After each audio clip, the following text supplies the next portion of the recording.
Hey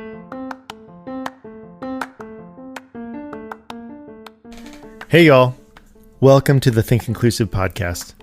I'm your host, Tim Villegas. If you aren't familiar with who we are, our main goal is to build a bridge between parents, educators, and people with disabilities to advocate for inclusive education. We do this by publishing articles on Think Inclusive by disabled writers, parents of children with disabilities, and educators who are all in for inclusion. We're a big group, and we are only getting bigger. This podcast is an extension of what we try to do every day on the website. And in a surprising plot twist, this will be the last episode of Season 7. So let me explain. The last time we talked, it was June 2020, and humanity was smack dab in the middle of a worldwide pandemic. We didn't know if students or educators were going to be let into school buildings or if there even was going to be a 2021 school year. Well, a funny thing happened while the world was falling apart. I got a new job. In this job market, you gasp? I was shocked as well. The Maryland Coalition for Inclusive Education has hired me to be their Director of Communications, which means that for one, producing this podcast is going to be part of my job. And not only that, but Think Inclusive is now MCIE's official blog. I just want to pause and savor this moment because if it wasn't for all of you listening and sharing the podcast with your friends, family, and colleagues, I don't think we would be here today. So, thank you. Now, what does this mean for you as the listener and the future of the podcast? Well, honestly, you won't notice much of a difference except that the podcast is going to be laser focused on inclusive education and that MCIE will be mentioned quite a bit more frequently, which brings me to something else I wanted to share. I had to make the tough decision to not publish a few interviews that were scheduled to be produced.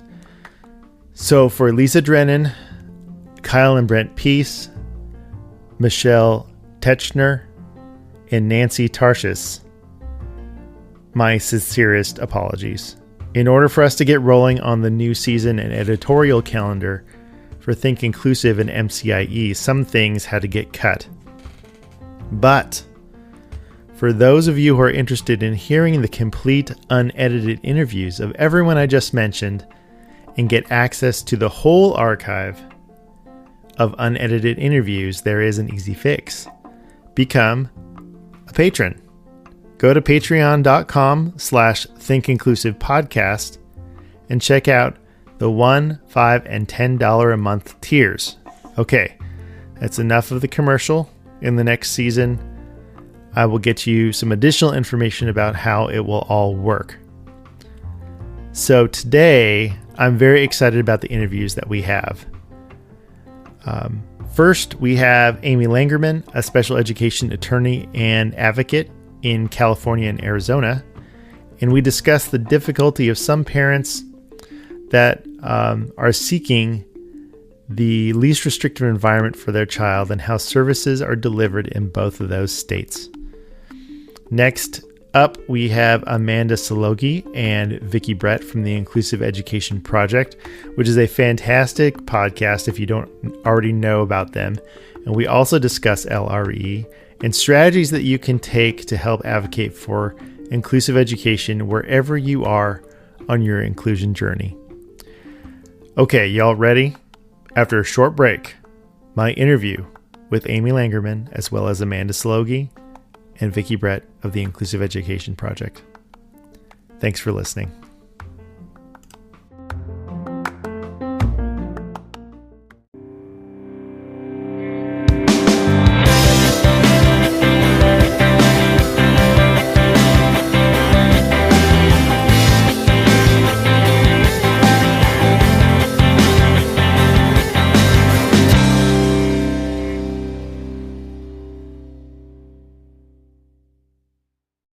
why don't you tell me a little bit about yourself and how you came into special education law? Well, none of us who went to law school, I think, actually started out back in the day thinking I'm going to be a special education lawyer. But like many who end up in this profession, we get there with the diagnosis, because we all end up in a doctor's office one day where a doctor's looking at you and giving you a doom and gloom diagnosis. And the one who did that to me is one I affectionately refer to as Dr. Doom and Gloom, because back in 1995, she told me that my then 2-year-old would end up in a group home on Social Security, would never have a job, not get married, and that my 3-month-old baby would probably be benefited if I had another child so that he would have a sibling. And this is actually what they told me, and I walked out of there in a daze and went and had a lost weekend, and then woke up the following Monday and decided to become the world's leading expert on my kid. Mm-hmm. And in the process, learned quite a bit about autism and learned about special education, and had to file due process 5 times against my son's 3 different school districts along the way in order to get the free and appropriate public education to which he was entitled.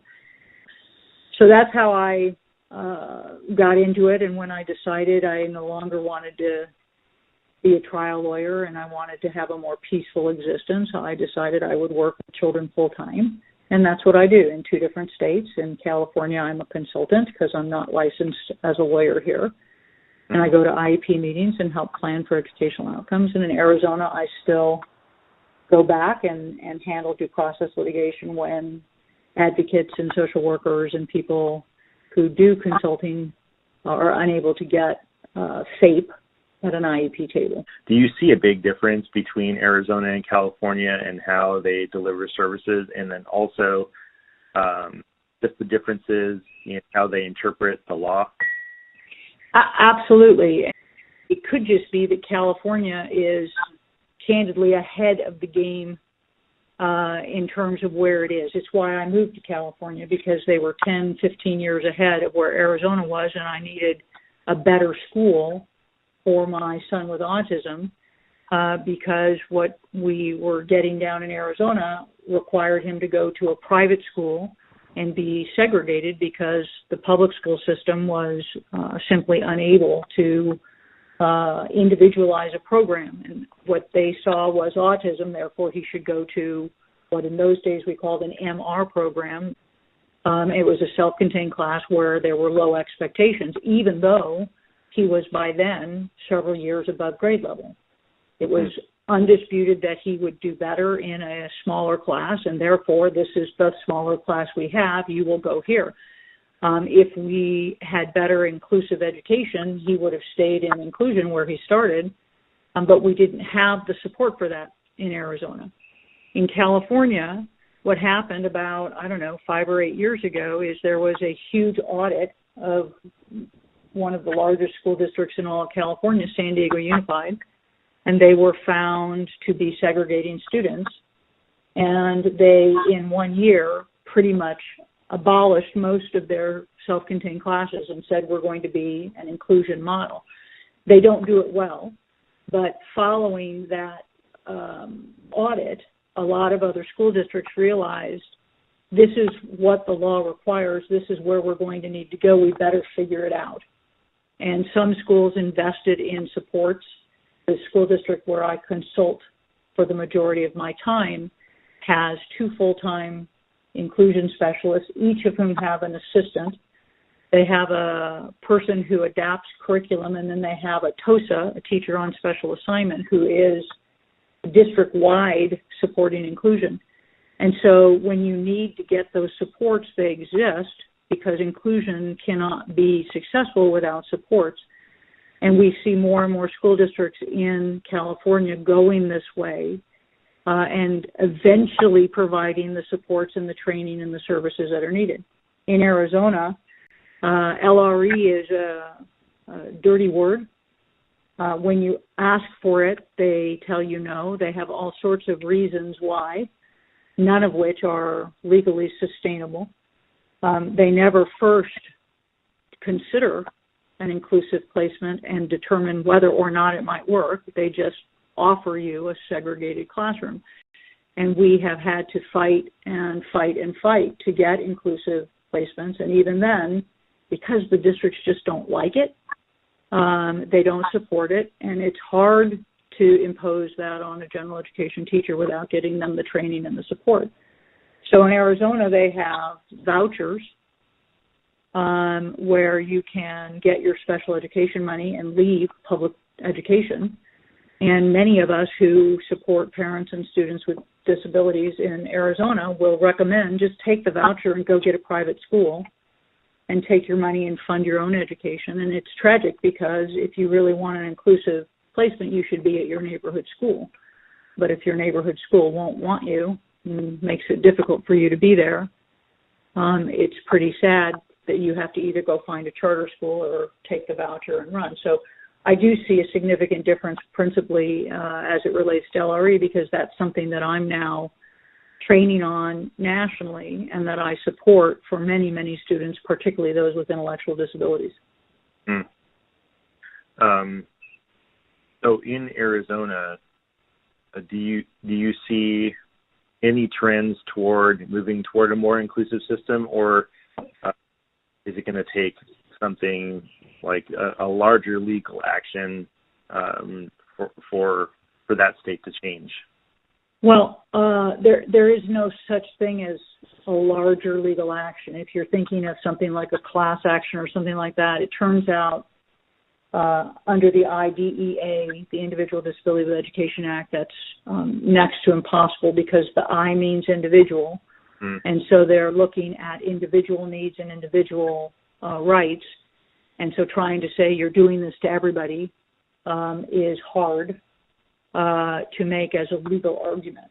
That being said, there are all sorts of problems with the Arizona education system. The teachers went on, they don't call it a strike, but they were picketing. They have an organization. They're not getting paid adequately. And I think that what has to happen is the entire education system in Arizona has to implode, and then it will change. What happens instead is, every time that something starts to explode in the Arizona educational system, 5 new charter schools open up because Arizona has significant numbers of charter schools.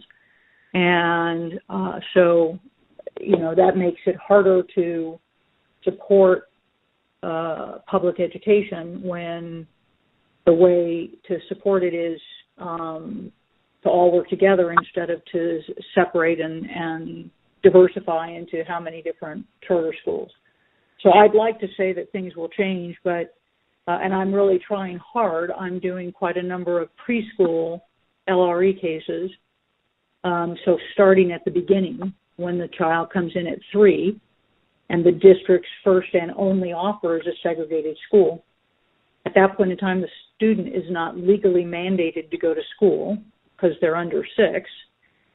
And what we do is the student's parent privately enrolls the student in a private general education preschool, and we file due process, arguing that the district failed to even consider an inclusive setting. And in fact, they can't because they don't have one. And you'll be at an IEP meeting, I'll be listening to these tapes, and they'll say things like, well, we can only offer you what we have, and this is our program, and so this is our offer. And it turns out that has been clearly and unequivocally outlawed by OSEP, that they can't do that. Even if they don't have one, they can still offer the continuum by finding schools in the community, religiously based schools, Montessori schools, Head Start schools that are general education schools. And so I've had, 6, 7, 8 of those in the last 3 years. And of recent vintage, all of them settle. Not a single one gets tried. They have no defense. And because they have no defense, I'm able, as part of the settlement, to require district-wide training as part of the settlement, that they have to train everyone on the legal requirement to offer preschool LRE. And then I also require them to have training and support and services by kindergarten so that they have an inclusion program so that when this child is done with preschool and is coming back to his or her home school, There is an inclusion school there that they have to place the student in an inclusion placement with support and training. So, one student at a time, one district at a time, I'm trying to at least educate. But until they have a long-standing history and can see the dramatic changes that are made when you have kids, particularly with intellectual disabilities, who are in inclusive placements, the kind of independence we're seeing, the kind of abilities we're seeing that you don't see when they're segregated and protected, and we're protecting the environment from them, and they never learn how to navigate in a world that's going to be a challenge for them. In the real world, they're not going to understand a lot of what's going around them because they have intellectual disabilities.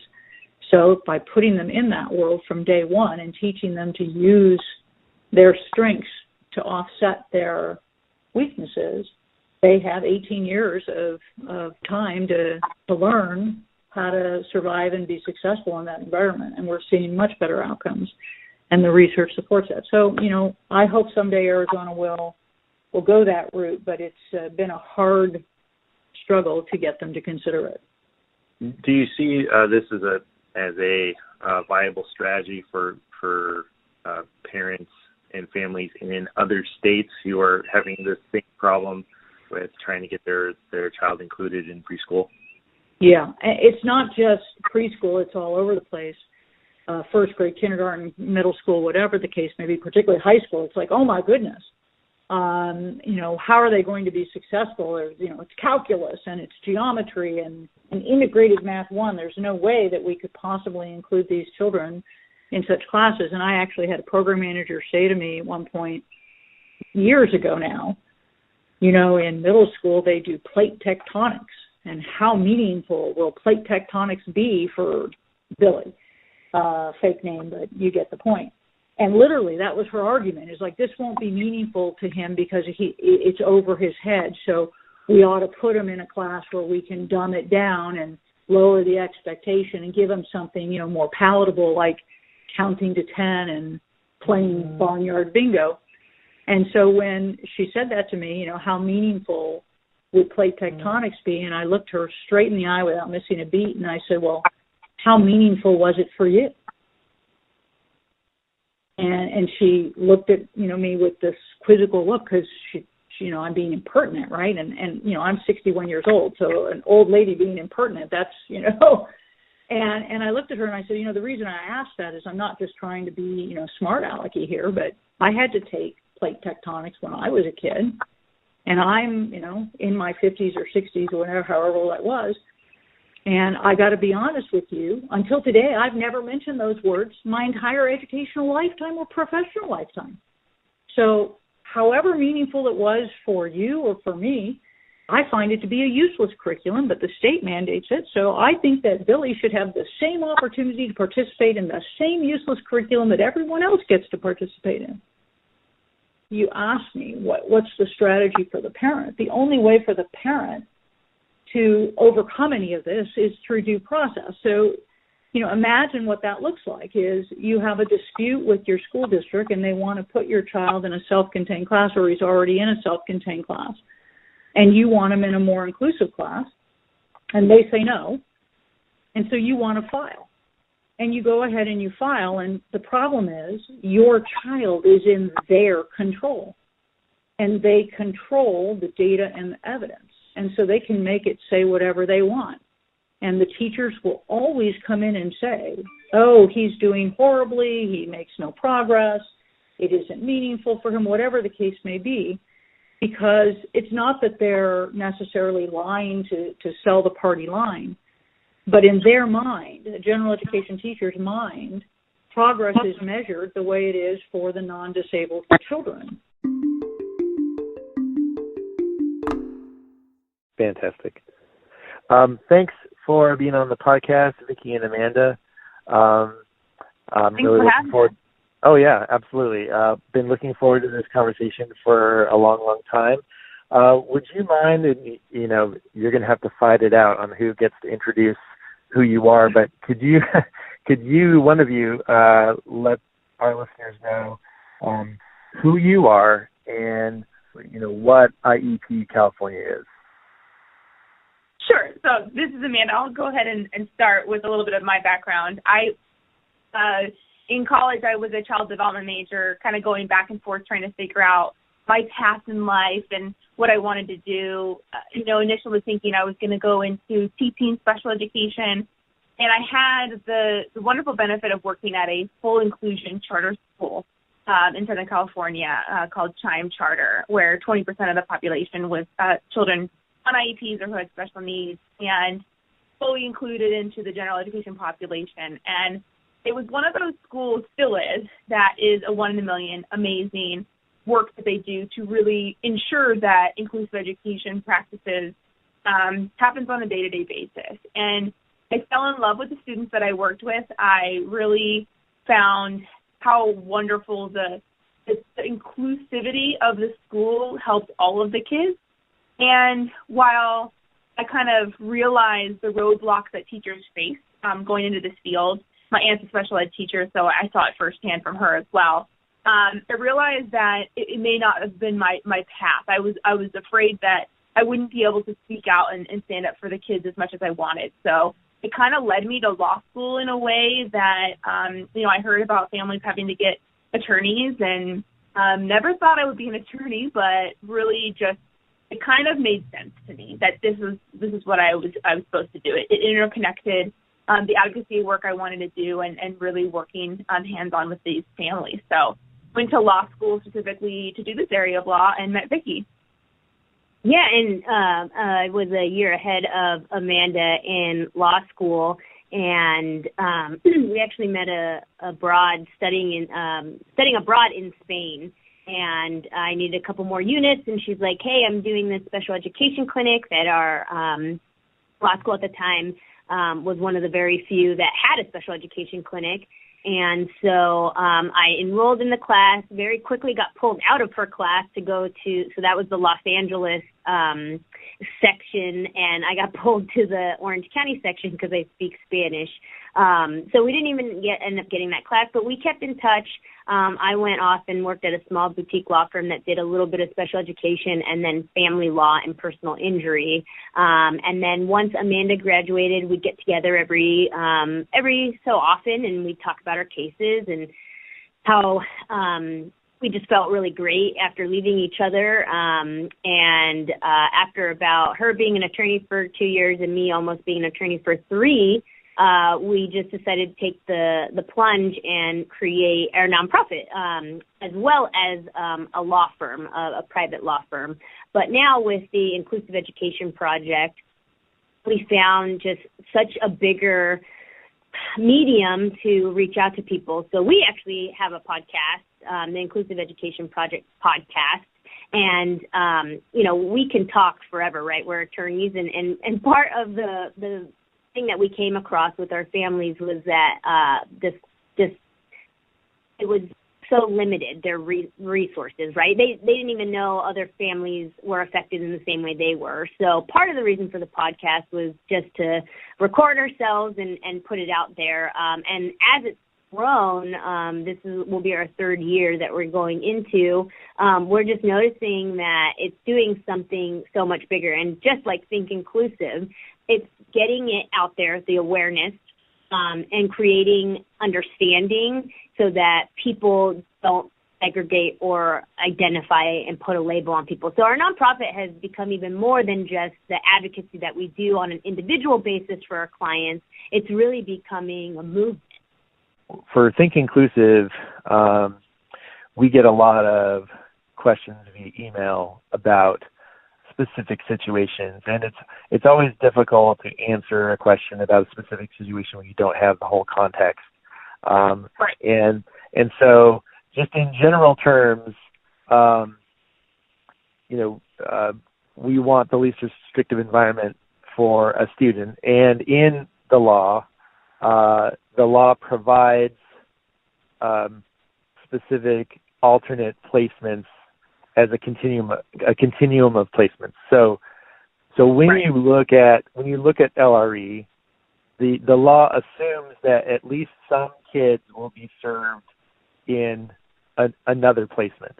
So I'm wondering, how do you navigate this discussion with the family and with the district in a collaborative way, like what you were talking about? So the discussion about LRE, I find, is one of the biggest mistakes that IEP teams can have. I'd say 9 times out of 10, when I'm at an IEP meeting, this conversation is glossed over. Maybe they mention the part in the document where it discusses it, but the law requires a true discussion, meaning multiple people providing opinions and discussing the ins and outs of the options, not just one person making a recommendation and everybody else taking it as face value that that's just what's going to happen. So, we often say the most important part of an initial IEP is that discussion of placement, because where you start from the initial IEP often is where you're going to be for a while. Once a child is placed in a segregated special day class or home instruction or residential placement, it's more difficult to come back to a less restrictive environment. So that very first discussion is one of high importance that I don't think many IEP teams often really illuminate that importance. So when we're in an IEP meeting, let's say for an initial, one of the first things that we recommend is having the team, so everybody, kind of discuss their thoughts. Now, the law requires you to very first talk about general education, not jump to a special day class discussion or whatnot. The law really requires the team to say, okay, we've established goals, we've established present levels, we've established accommodations and supports that we believe the student needs to accomplish these goals. The next step should be, how can, if we can, provide these supports and accomplish these goals within a general education setting? And the team really should be diving really deep in this conversation. If there is a goal on math, if there is a goal on cutting, if there is an articulation goal, the conversation needs to stem, can this goal, can this accommodation be provided in a gen ed class? More often than not, that question is never asked. A lot of times schools will say, okay, we talked about all these goals, we talked about these accommodations. We have this special day class that has all of this already embedded in, so it sounds great. And a lot of families hear that and think, wonderful, right? They don't question it because they think, you're telling me my child needs these supports. I kind of agree that they need these supports. You're saying this classroom has it. Great. But what's missing is that conversation of, just because it's embedded in this segregated classroom doesn't mean it can't be provided in a gen ed classroom. And more often than not, the answer to the question of, can it be put in a gen ed class, is yes. I really like how you laid that out, and I completely agree that the placement discussion often gets glossed over, and I find that especially towards later in the school career of a student. So by the time you're in middle school and the student is already in a special day class or a self-contained special education class, for students with intellectual disabilities, when you get to placement, everyone's like, all right, so we're good, right? Right. Like we don't have that robust discussion again. Right. Mm-hmm. What are some strategies for those families who maybe, had not advocated for their child at the beginning, but now are coming later in later years, but still want it? How are they advocating for inclusion? I think you start with the inclusion the child already gets. I think this is something else that's also glossed over. So let's say that the child, I'll start with elementary. I really liked your hypothetical, but I had this while Amanda was talking, and I just wanted to be sure that I share it. And so, kiddo, you say, hey, I really think my kid needs to be included more. Well, they are. They are at recess, and art and music. Art got cut, so it's just music, and assemblies. Okay. So then I think you need to start asking more questions, because at recess, what ends up happening is a lot of the SPED kids are let out to recess and then they all hang out with each other. So what are you doing to actually include the child with other children? Do they have somebody that's prompting them to socialize? You know, I think you start with that, right? And then you really get a sense of how is this team? Because if the team's already doing that, then you already got a great foundation to say, you know, one of Bobby's strengths is reading, and I think that maybe at least for the first 20 minutes that a class is talking about reading, or they're reading a story, maybe he should be pushed into that classroom, right? And because you guys already do a great job on the recess, you know, blah, blah, blah. Most of the time that's not going to happen, right? They're not including them in recess. They're not really doing stuff, and you have to force it. I think along that line, if they're receptive to it, then you know you have a team that's going to be receptive to push in for classroom instruction, again, using the child's strengths, right? And if you get it to where I think most of the teams are, where they're not going to be receptive, then you say, okay, well, how are we going to make this happen, right? And you're just very consistent and persistent in making it known that my child is entitled to be in the least restrictive environment, and recess, when you guys aren't even doing what you're supposed to in including them in an appropriate way, is not good enough. The assemblies are not good enough. And I think that that's how, I guess from my perspective, is how a client can build that case, because it might get to a point where you need us. We hope you don't. But most of the time, if you come from that, like, inquisitive, how can we make this happen? How can we do this together? You know, they're not waking up and saying, I don't want to include this kid. They just don't know how, right? Mm-hmm. And so if you start questioning and everybody is together and they can talk about it and it can be collaborative, we see a lot more progress that way in pushing the child in to be included and including that general education teacher. Do not excuse that person, because you're going to find that the child is probably like a lot of the other sixth graders, right? And then that helps you include your child more. Just a reminder, if you would like to hear the entire unedited recordings of any of the interviews you heard today or this season, become a Patreon subscriber. It's easy. Just go to patreon.com/thinkinclusivepodcast and select the $5 per month tier, and you'll have access to over 10 hours of conversations. Visit the Think Inclusive podcast on the web at thinkinclusive.us. And find Think Inclusive on Twitter, Facebook, and Instagram, and tell us what you thought of the show. You can also subscribe to the Think Inclusive podcast via Apple Podcasts, Google Play, Stitcher, or on the Anchor app. We'd love to know that you were listening. Thank you to all of our supporters for the last 8 years of the podcast. Also, a special shout out to my producer and love of my life, Brianna. Black Lives Matter. Black Lives Matter. Black Lives Matter. Thanks to my boys, you know who you are, for your feedback and suggestions. It is greatly appreciated. You are never going to get me on that paddleboard. Thanks for your time and attention. See you next season.